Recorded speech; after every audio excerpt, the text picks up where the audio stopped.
Hey gang, David Michael Phelps here. Today's guest on Working Man is Deacon Dominic Couturier. For 23 years before entering the seminary, Deacon Dominic worked at his family business, Couturier Iron Craft, makers of beautiful custom stairways and railings. After working as a metal fabricator, project manager, and a member of the company's board of directors, Deacon Dominic discerned a call to apply what he had learned as a working man to the priesthood, and this summer he will be ordained a priest of the Diocese of Grand Rapids. In this episode, we talk about why humility is not only a fundamental virtue, but an especially masculine one, and why it's important to learn to tame wild stallions, which is not, by the way, a reference to the heavy metal band whose music brought about an age of world peace in Bill and Ted's Excellent Adventure, just in case you were wondering.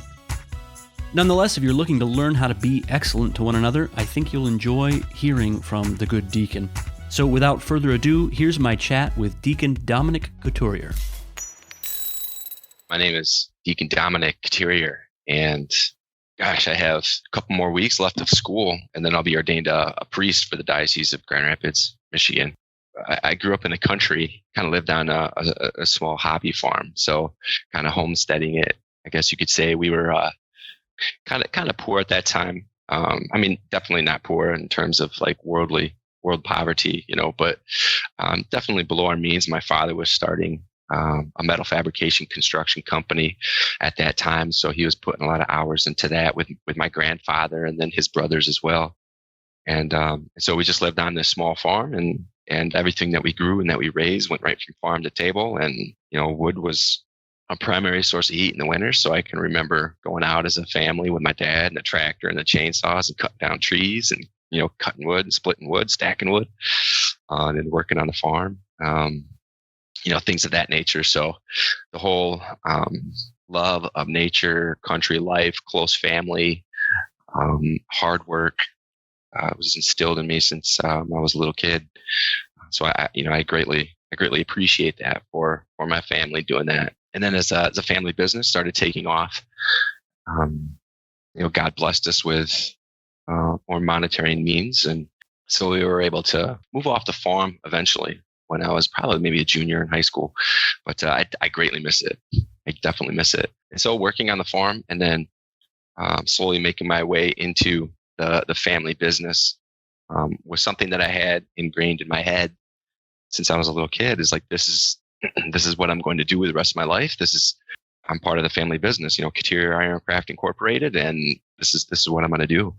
And I can remember bugging my dad when I was like 8, 9 years old, take me to work on the weekends, in the summertime or something. And he says, no, you're too young. You can't go into work yet. I kept bugging him. And finally he said, all right, come on in. It's Saturday morning. There's not a lot going on in the shop. And so he brought me in. He goes, well, you're here. I'm going to put you to work. So put a broom in my hand. I'm sweeping the floors, and I can still remember, the metal dust and the smell of the grinders, and, the smell of the oils that were used for different, machinery, and the cutting of the steel, the welding of the steel, the cutting, the steel. I can remember that penetrating my nose and my senses, and, feeling invigorated, and, feeling like, oh, this is what men do. I'm this young kid who wants to, feel like a man, be like a man. And I'm looking at my dad, and I'm looking at my brothers, and looking at the guys at the shop working. And I was like, okay, this is what it means to be a man. And I was just addicted to that type of work ever since then. And so I pretty much really started working at the family business off and on when I was 9 years old. If it wasn't on the farm, it was at Couturier Iron Craft in the weekends, like Saturday morning or something with my brothers, and we get in there, here's the broom, start at one end of the shop, the manufacturing plant, and then sweep all the way out to the other side. And so all through high school, worked at the family business, loved sports, got involved with football and baseball, skiing, martial arts, a little bit of wrestling. And I just focused on baseball in high school, and then played some baseball in college afterwards. And all while majoring in business administration and business management, knowing that after I graduate, I'm move back into the family business and, continue putting down roots there, growing and helping grow the family business, and eventually move up and, just continue the family name into the next generation. And, lo and behold, God has a sense of humor, as many guys put it. So he had different plans for me, for sure. after college, I moved out to Colorado up in the mountains, and I was a framer for a construction company up there for a handful of years, and then came back and started working at the company. But I mean, for 23 years, part-time and full-time, I worked at the business. I moved up from sweeping the floors to being on the board of directors for the company. So I knew my roots were deep in the company, and so when fellow seminarians and fellow priests would understand this, when I got the call, it was pretty radical for me at that moment. So having spent all those years working so hard for the family business and enjoying every second of it, the good and the bad, the difficult, blood, sweat, and tears. And then at the age of 33, in a serious relationship, and then at the same time being at a retreat and in confession, and just kind of spilling my guts to the priest, him saying to me straight up, "You need to go into seminary," pretty much saying, "You need to discern the priesthood. You discerned everything else, but you never given God a chance." And that happened at 33. And I never discerned the priesthood before that. It never crossed my mind. So it definitely was a earth-shattering moment, because it was almost like, well, if I'm really going to follow through this, I have to turn my whole world upside down. I have to exit the business and the relationship with my girlfriend. I'd have to sell my house, and all this stuff would have to happen. And I kept going back to those scenes in the gospel where Jesus is on the Sea of Galilee and he's calling, his apostles to him. Outside the beloved disciple John, all of them were quite old. Look at Peter. He had a fishing company. He had 2 boats. He had hired hands. That was his business, and he left it all behind. And so did Andrew. So did John. At one point in the Gospels, it says, "And they left their father, and they left their nets." To me, that was, and they left the family business to follow God. And so I thought to myself, well, if they can do it, I can do it. If the same Spirit's working through them and giving them confidence to proclaim the gospel message and follow Jesus blindly, then I can too. But definitely took a lot of courage on my part and trust in the Holy Spirit to just step out and leap into the unknown. Because Couturier Iron Craft has always been my life. It had always been my life. That's where I was raised as a man. That was really my family. A lot of those guys that I worked with knew me since I was in diapers. I was born. My dad would carry me around the shop in my diapers. And so it was always in my blood.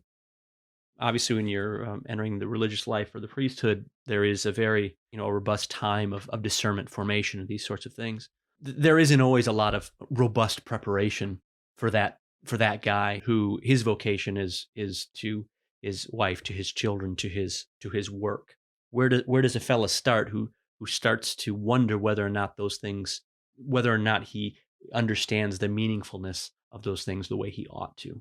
Like in terms of like a categorization of like importance. Yeah, I think maybe there's years ago I attended this reading by the Irish poet Seamus Heaney, and I was able to chat with him a little bit. And I had asked him if there was such a thing as, in that case, as a vocation to the arts, right? Is there such a thing as being called to be an artist, for example? Because I was curious. Here's this, Nobel laureate poet, and I was curious to put it in those terms and see what he said. And his response was, he sort of halted for a while, and he said, "Well, yes, of course." And then he paused for a second, as if to try to formulate what such a vocation could look like or how one would know. And he said, "But I suppose the challenge is that in a way, I suppose maybe an artist has to ordain themselves. There's no formal ordination to be a poet." But what I took away from that was, here's someone who had selected this life. He had risen to the heights of it, but to see the life that he had selected as potentially a calling coming from God, it hadn't received a due amount of reflection, apparently. And I suppose that's the case for a lot of men, no matter where they are. How many men consider the fact that being a metal fabricator, for example, could be a calling from God? I don't know if men ask themselves that question a lot. I would agree with you. I think at least from my background in architectural metal fabrication, there is a sense of high craftsmanship associated with it. So I always looked at my grandfather, my father, myself, and all the other workers there as craftsmen, as an artist, right? It was this type of artistry, this craftsmanship that was handed down. My grandfather handed it down to my father handed it down to me, and he handed it down to various other fabricators in the company as well too. And we're crafting these beautiful monumental, curved stairways, and you put your heart and soul into it. And I think whether or not like innately ingrained in a man is a desire to be generative in many aspects of his life. And so as we start to create these beautiful monumental curved stairways, from idea in the architect's mind to making it work with the engineer and then getting it drafted on CAD, and then we have our blueprints out in the shop and we're looking at this 2-dimensional picture and we're going to build this 3-dimensional object from the ground up, literally. These are very large, stairs, 10,000, 20,000 pound monumental curved stairs. And while you're creating it, you're working with your hands and you're thinking to yourself, this is very generative for me.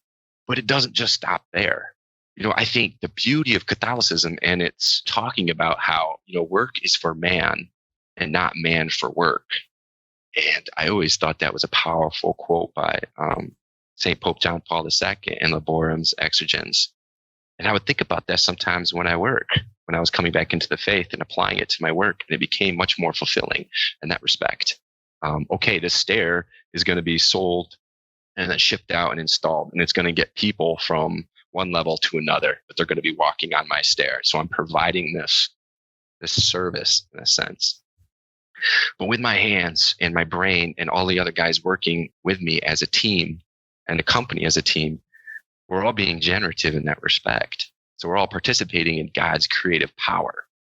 So I think men can innately, through natural law, get to a point when they're building something or they're working as a team. Okay, we're creating something and this is good, right? But then insert Catholic faith. It's like it takes it up to a whole new level of appreciation, of deeper spirituality. So work ended up becoming a prayer for me in that sense. And it wasn't fun all the time, obviously, as a project manager, moving out of the fabricating aspect of the company and becoming a project manager and negotiating contracts and installation dates and all that stuff with union iron workers. And, so I wasn't really creating with my hands anymore. But I was still able to pray into that, when it was stressful, pray into that, giving this to God. So there's a generative aspect of that, being able to co-create with God in a sense. And at the same time, there's redemptive value to that as well, because work's not fun all the time.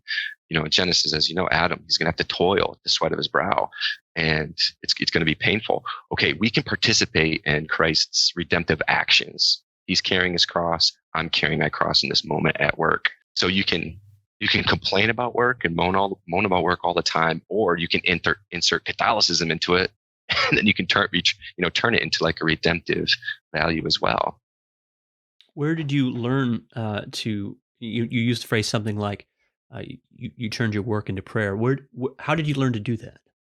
I think it was from St. Paul, really. I unite my sufferings with Christ's, and there's redemptive value there.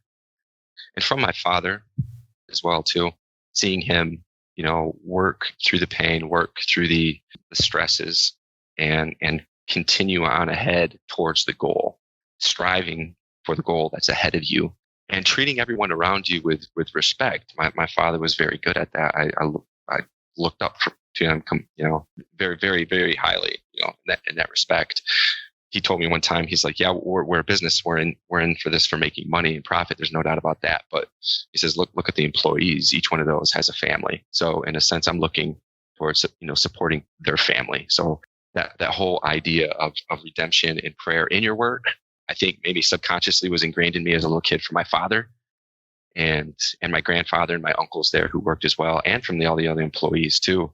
And then when I discovered Catholicism deeply, and through scripture and some encyclicals about social justice and the beauty of work and the prayer of work, That's when the two really came together, and I was able to, there was a lot of graces that I was able to receive from that.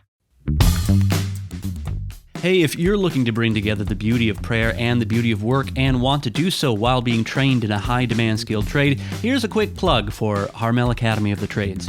Harmel Academy is a residential Catholic trade academy that is kicking off its first program, Machine Systems and Technology, this fall. As a member of the inaugural class, you will live, eat, work, study, and pray with a cohort of other Catholic men, and you'll learn how prayer and work go hand in glove in the pursuit of a life of wisdom, virtue, and holiness.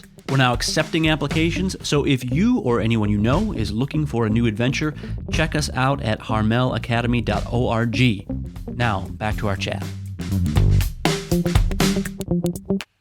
I noticed, just doing my internet snooping, that your favorite discipline is the Jesus prayer. Is that correct? Yeah, that's definitely one of them. Anything that deals with humility, like the litany of humility, or the Jesus prayer is appealing to me. I really do think there's this masculine strength in humility, in desiring to grow in this virtue of humility, because so many saints have said that humility is the foundation for so many other growths in spirituality, or the foundation for the developing of other virtues.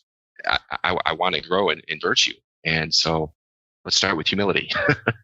That's funny. I don't think people would consider that very often, naturally. I mean, I don't. To call humility a particularly masculine virtue, or hubris, right, would be, I think people would understand that much more readily. Oh, hubris, that's a very manly thing, right?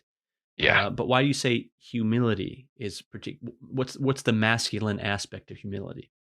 Like when I was sweeping the shop, picking up all this dust and dirt, this humus, this earth, where humility, comes from, and you got to have fertile soil if you want to grow a strong tree, right? A strong tree with deep roots can weather any storm. So if you have humility as a very fertile soil, you can plant other virtues in that, fortitude, temperance, justice, or continue to grow in those theological virtues of faith, hope, and love that we get infused in us at baptism. Having this humility, this fertile soil, it's a foundation, like a strong foundation for a building that you can build upon, or a really strong oak tree that can weather any storm. Its roots are in the dirt, which is humility. And another reason why I like humility is because of, I don't know if I should say discovery, but for me, it was a discovery.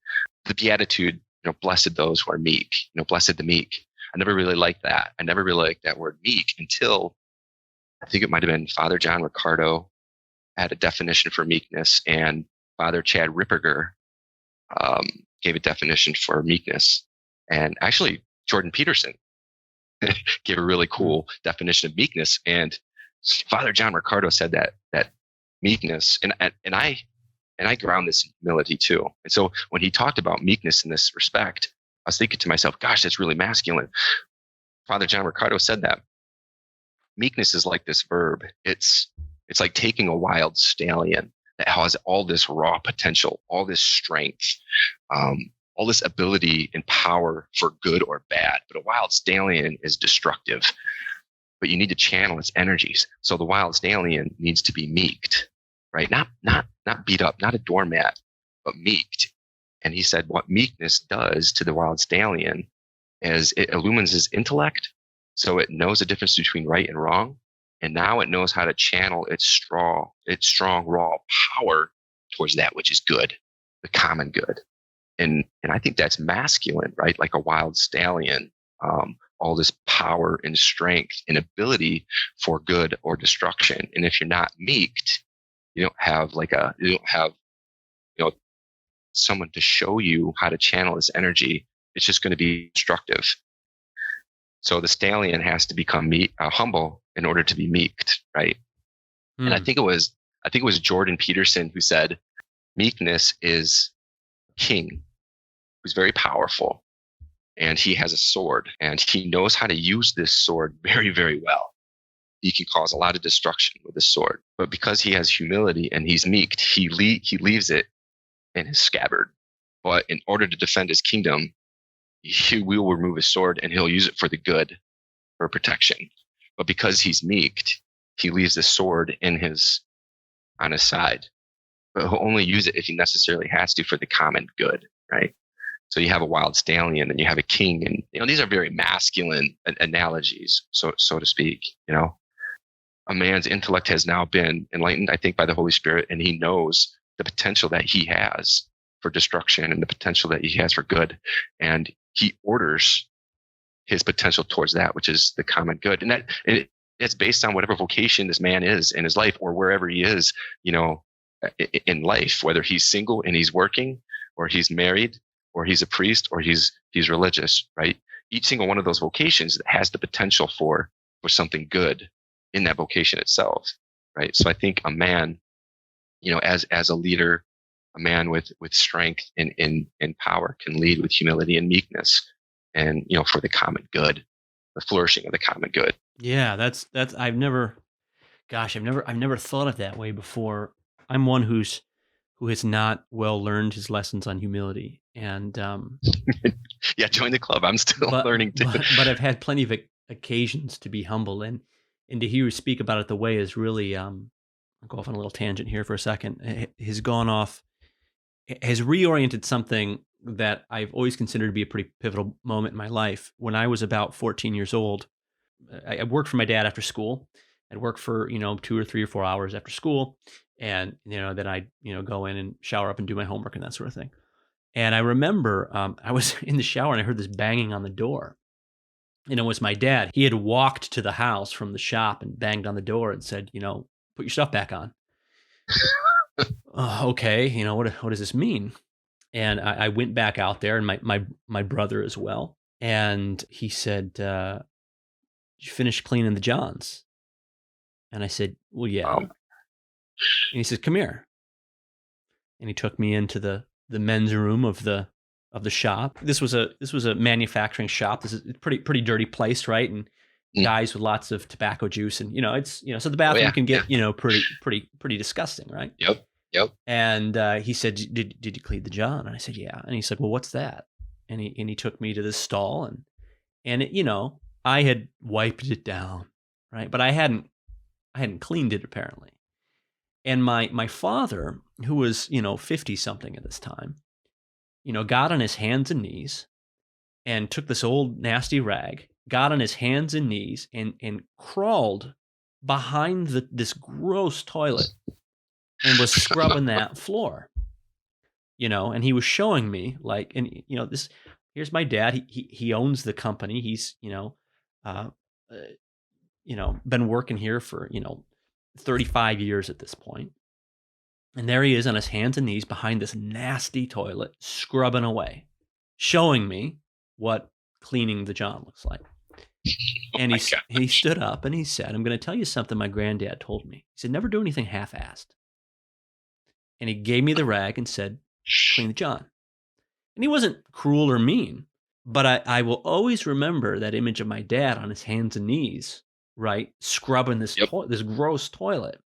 And I've never considered, until I was just hearing you describe meekness that way, that meekness, or that sort of humility rather, was probably in large part due to the strengths that my father has. That's where it came from, right? So that's great. I've never thought of humility as the soil out of which to grow the other virtues. Because the other thing about that that's fascinating to me is that when you look at the tree, as you say, you see the strong trunk, you see the strong branches, you see the leaves reaching to the skies, right? And that's what we aspire to be. We want those things we can easily see and celebrate, but you don't see what actually makes it possible, which is the unseen, hidden humility that had to come first. Yeah. It was that dirt behind the toilet that he had to get down. Scrub, that's what you didn't see. Yeah, that's right. And I think it's true too that for a lot of young guys, no matter what it is they're learning, when they look ahead at what they want to become, even when they look ahead to someone who is very experienced or has become very experienced in their skill or their trade or their profession, or they've had some sort of success, they see those things, those strengths, and those are the things that attract them. and they can, in a way, get mesmerized by those things that only come as a result of the types of humiliations and meeknesses that had to be learned along the way. And so it's not attractive for them to learn Right. that humility. Yeah. Daniel doesn't want to wax the car or paint the fence. He just wants to be able to fight, right? Boy, there's an old reference for our audience.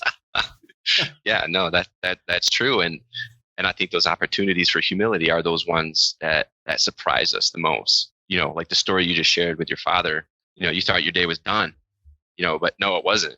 And, he came knocking on the bathroom door and, dragged you out there and said, no, you're not done. So sometimes we need those alpha males or those strong male leaders to point us out and call us out on something and hold us accountable to a higher standard.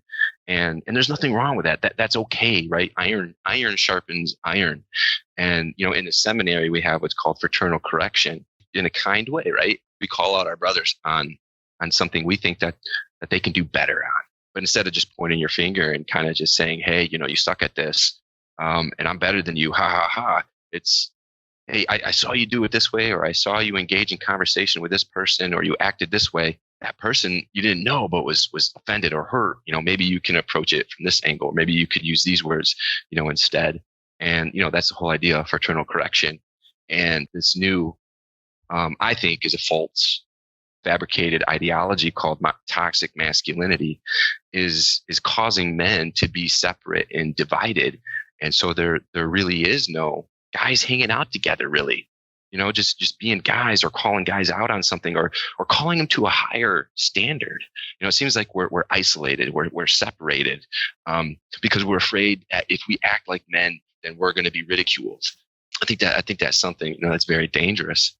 And so I think we have a lot of young men out there not knowing exactly who they are because of this whole, toxic masculinity thing in our culture that in many ways has so many vices attached to it. But I think the one major one is this isolation amongst men.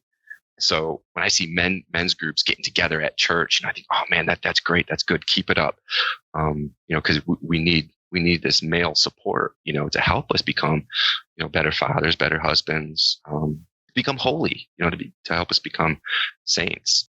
Yeah, it's such an interesting phrase, the toxic masculinity phrase, because obviously what it means is that somehow masculinity itself is toxic, as opposed to an understanding along the lines you proposed earlier, which is, I suppose there is a way where masculinity can become toxic in the situation where, the wild stallion who is never meeked can wreak great havoc, right? Yeah, that's toxic for sure. And I don't think that's what people mean when they say that. They're not saying, well, they ought to grow in virtue, right? That's, it's a whole other issue. And I've got little patience for the way it's normally discussed. But I think there is something to be said about if you shame people for masculinity, or if you try to even take it off the table as a legitimate quality of being human, as so many people do. When you do that, what you end up doing is, as you say, you isolate men, and then those men don't have what they need to be meeked, to be humbled, to be directed, to be able to form that raw power. And then they languish, they atrophy, they lash out, they become toxic themselves and perhaps to others.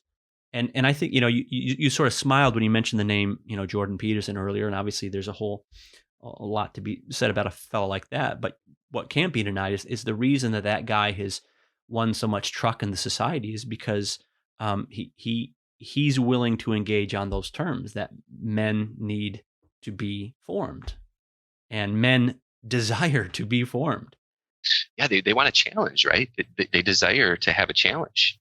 Do you think that desire to be challenged is related to what you'd mentioned earlier about they have this inherent desire to be generative? That's a good question. I don't know if I've ever really put those two together. I would say I think that's definitely a big part of it. Because if they're not reaching their full potential, then I would say that they're not maybe completely being as generative as they can be. Yeah, I think I might agree with you on that. Well, listen, thanks a ton for being willing to do this. Yeah, absolutely, David. Thank you.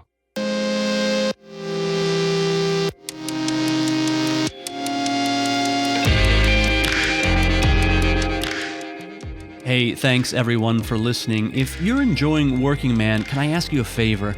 Would you share it with a buddy, or with a young man you know, or with your priest, or maybe even with your boss? And you get extra points if your buddy is a young priest who is also your boss. At Harmel, we want to play our part in bringing about a deeper conversation about how men can seek purpose and meaning in their work, and ultimately, how in that work they can come to know Christ more deeply. So, the more people that enter that conversation, the better. Also, if you're not already subscribed to Working Man, please do so. And if you would, please leave a review at Apple Podcasts or wherever you get your podcasts. And don't forget to follow us on Instagram, Facebook, and Twitter, and to subscribe at our newsletter at harmelacademy.org. So please check us out, and as always, thanks for listening.